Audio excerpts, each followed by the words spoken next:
ಜೋಗ ಪ್ರಾಧಿಕಾರವನ್ನ ಸುಮಾರು 180 ಕೋಟಿ ರೂಪಾಯಿಯಲ್ಲಿ ಜಗತ್ ಪ್ರಸಿದ್ಧವಾದಂತ ಒಂದು ಜಾಗವನ್ನಾಗಿ ಮಾಡ್ತಾ ಇದೀವಿ.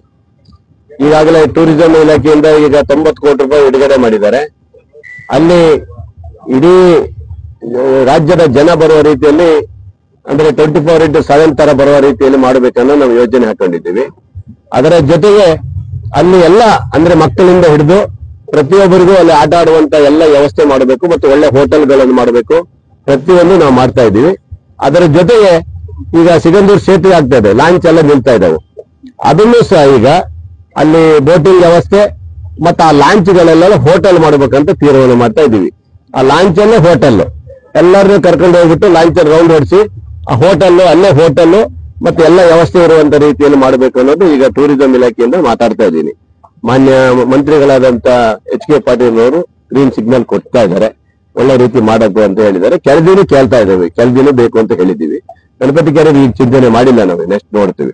ಫಸ್ಟ್ ಅವು 3 ಮಾಡ್ಬೇಕಂತ ಇದ್ದೀವಿ. ಇಡೀ ಪ್ರವಾಸಿಗರು ಸದಾ ಅಲ್ಲಿ ಬರ್ಬೇಕನ್ನೋ ರೀತಿಯಲ್ಲಿ ಮಾಡ್ತಾ ಇದ್ದೀವಿ. ಜೋಗನ ನಮಗೆ ಇನ್ನೂ ಭಾರಿ ಕೆಲಸ ಇದೆ. ಈಗ ನಾವು ಈಗಾಗಲೇ ರೈನ್ ಡ್ಯಾನ್ಸ್ ಎಲ್ಲ ಮಾಡ್ಬೇಕಂತ ಏನ್ ಹೇಳಿದ್ದೀವಿ, ಅದಾಗ್ತಾ ಇದೆ.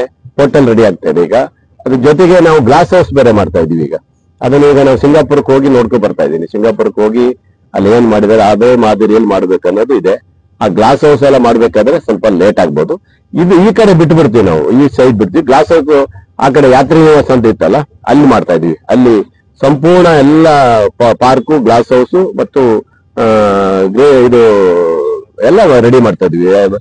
ಪ್ರವಾಸಿಗರಿಗೆ ನಿರಂತರವಾಗಿ ಬರ್ಲಿಕ್ಕೆ ಏನ್ ಮಾಡ್ಬೇಕು ಅದಷ್ಟು ಮಾಡ್ತಾ ಇದ್ವಿ. ಇಷ್ಟು 3-4 ತಿಂಗಳಿಗೆ ನಾವೆಲ್ಲ ಟೈಲ್ಸ್ ಎಲ್ಲ ರೆಡಿ ಆದ್ಮೇಲೆ ಅವ್ರಿಗೆ ಹೋಗಕ್ ಮಾಡಕ್ಕೆ ರೆಡಿ ಮಾಡ್ಕೊಡ್ತೀವಿ. ಎಲ್ಲ ನೋಡ್ಲಿಕ್ಕೆ ವ್ಯವಸ್ಥೆ ಮಾಡ್ಕೊಡ್ತೀವಿ. ಸ್ವಲ್ಪ ಕೆಲಸ ಆಗ್ಬೇಕಲ್ಲ, ಟೈಲ್ಸ್ ಹಾಕೋದು ಕೂರ್ಸೋದು ಇವೆಲ್ಲ ತುಂಬಾ ಕಷ್ಟ ಆಗಿರೋದ್ರಿಂದ ಸ್ವಲ್ಪ ನಿಧಾನಗತಿಯಲ್ಲಿ ಆಗುತ್ತೆ. ಮತ್ತೆ ಮುಂದ್ಗಡೆ ಫ್ರಂಟ್ ಒಂದು ಇದನ್ನು ಚೆನ್ನಾಗಿ ಗೋಪುರ ತರ ಮಾಡಿಸಿದೀವಿ. ತುಂಬಾ ಚೆನ್ನಾಗಿದೆ, ಅದ್ಭುತವಾಗಿ ಮೂಡಿ ಬರ್ತಾ ಇದೆ. ಅದನ್ನು ತುಂಬಾ ಚೆನ್ನಾಗಿದೆ. ಒಟ್ಟಿನಲ್ಲಿ ನಮ್ದು ಕಾನ್ಸೆಪ್ಟ್ ಇದೆ ನಮ್ದು. ಈಗ ನಾನು ಹೇಳಿದಂಗೆ ಏನಿದೆ ಅದೇ ತರ ಮಾಡ್ತಾ ಇದ್ದಾರೆ.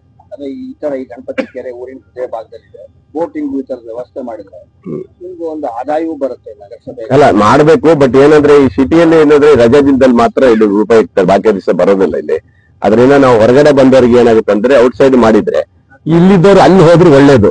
ಇಲ್ಲೇ ಇದ್ರೆ ಏನು ಉಪಯೋಗ ಆಗೋದಲ್ಲ, ಅದು ಉಪಯೋಗ ಅಲ್ಲ.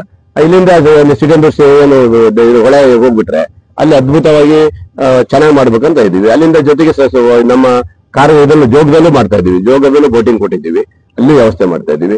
ಕೆಳದಿಯನ್ನು ಮಾಡಿಬಿಟ್ರೆ ಎಲ್ಲ ಆ ಕಡೆ ಹೋಗ್ಬೇಕು. ಇಲ್ಲೇ ಇದ್ರೆ ಮಕ್ಕಳಿಗೆ ಅಷ್ಟು ಚೆನ್ನಾಗಿರೋದಲ್ಲ.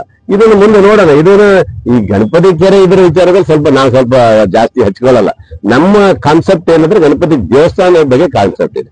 ಈ ದೇವಸ್ಥಾನ ಅಭಿವೃದ್ಧಿ ಮಾಡ್ಬೇಕು, ದೇವಸ್ಥಾನನ ಒಂದು ಮಾಡಲ್ ಆಗಿ ಮಾಡ್ಬೇಕು ಅನ್ನೋದು ನನ್ನ ಕನಸು ಅಷ್ಟೇ. ಈ ಕೆರೆಗೆಲ್ಲ ನನಗೆ ಯಾವ್ದು ಮಾಡ್ಲಿಕ್ಕೆ ಹೋಗೋದಿಲ್ಲ. ಯಾಕಂದ್ರೆ ಕೆರೆ ಹಿಂದೆ ಕಾಲದಲ್ಲಿ ಸರ್ಕಾರದಲ್ಲಿ ಬಿಜೆಪಿ ಸರ್ಕಾರದಲ್ಲಿ ದುಡ್ಡು ಹಾಕಿ ಇಲ್ಲಿ ಅರ್ಧ ಮುಗಿಸಿ ಹೋಗಿದ್ದಾರೆ. ಹಂಗಾಗಿ ಅದ್ರ ನನ್ನ ಕಾಲಕ್ಕೆ ಇಟ್ಕೊಳ್ಳೋದು. ಕಾರ್ಯಕ್ರಮಗಳನ್ನ ನೀವು ನೋಡ್ತಾ ಇದ್ರೆ ನಮ್ಮ ಚಾನೆಲ್ ಅನ್ನ ಸಬ್ಸ್ಕ್ರೈಬ್ ಮಾಡಿ, ಪಕ್ಕದ ಬೆಲ್ ಐಕಾನ್ ಒತ್ತಿ ನಮ್ಮನ್ನ ಬೆಂಬಲಿಸಿ. ಹಾಗೆ ನಮ್ಮ ಕಾರ್ಯಕ್ರಮಗಳನ್ನ ಲೈಕ್ ಮಾಡಿ, ಕಮೆಂಟ್ ಮಾಡಿ, ಅದನ್ನ ಬೇರೆಯವರಿಗೂ ವಾಟ್ಸ್ಆಪ್ ಮೂಲಕ ಶೇರ್ ಮಾಡಿ. ನೀವು ಹೀಗೆ ಮಾಡಿದಾಗ ನಮ್ಮ ಚಾನೆಲ್ ಇನ್ನಷ್ಟು ಮತ್ತಷ್ಟು ಜನರಿಗೆ ತಲುಪಲು ನೀವು ನಮ್ಮೊಂದಿಗೆ ಸಹಕರಿಸಿದ ಹಾಗಾಗುತ್ತೆ. ಇದು ನೀವು ಯಾವುದೇ ಖರ್ಚಿಲ್ಲದೆ ಕೆಲವೇ ಸೆಕೆಂಡುಗಳಲ್ಲಿ ನೀಡಬಹುದಾದ ಸಹಕಾರ. ಧನ್ಯವಾದಗಳು.